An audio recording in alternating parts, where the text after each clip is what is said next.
He told me it was just a diary, but it described things I'd never told anyone. At first, I thought it was a coincidence. You know how sometimes life lines up in strange ways, like fate teasing you? But then, I realized there was no way she could have known those things. Because some of them weren't even real memories. They were dreams, ones I'd never spoken out loud. We'd been dating for 8 months. She was perfect, too perfect.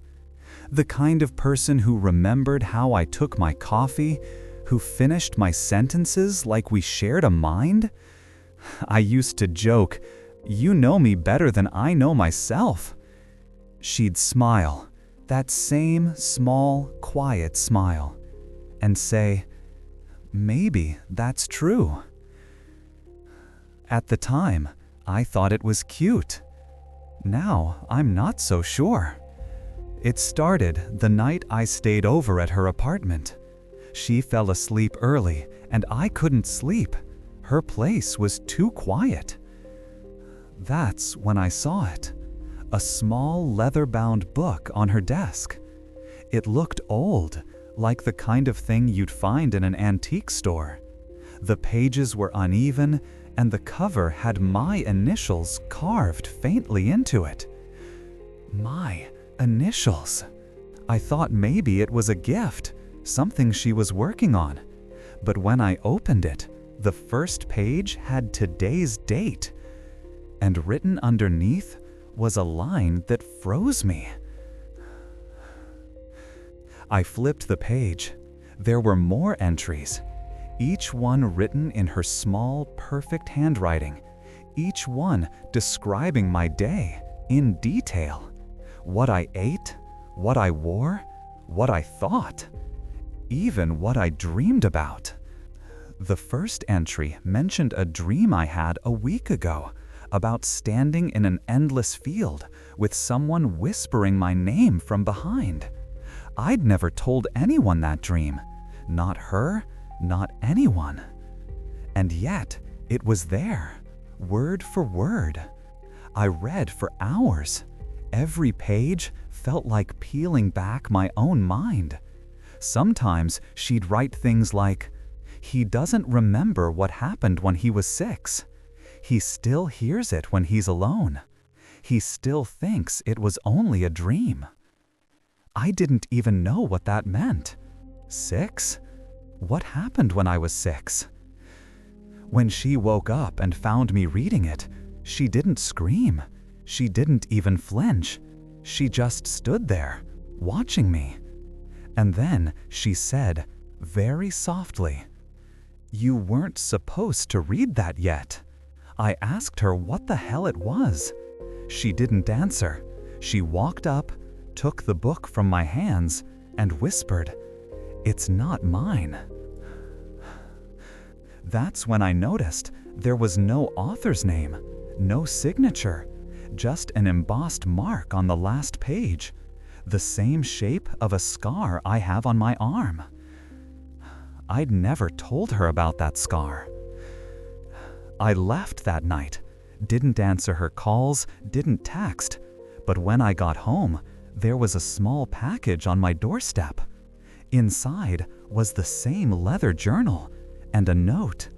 "You can't run from what you are."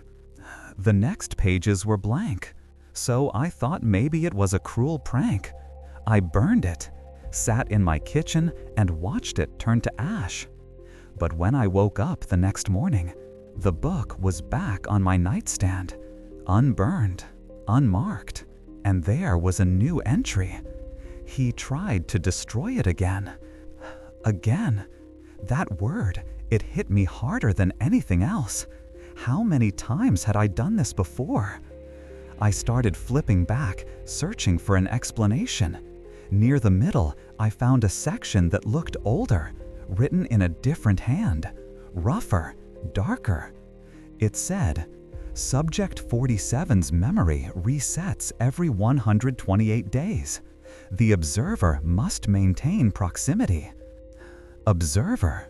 That word again, like I was being studied. The next few entries were incomplete, smeared, almost melted, but I could still read fragments. He is starting to dream outside of the parameters. If he remembers, we all disappear.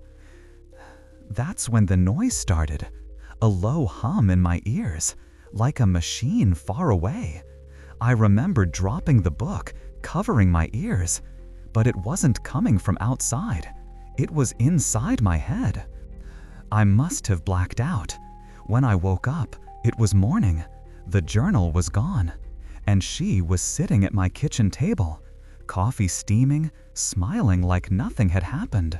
I asked her, "How did you get in here?" She looked confused.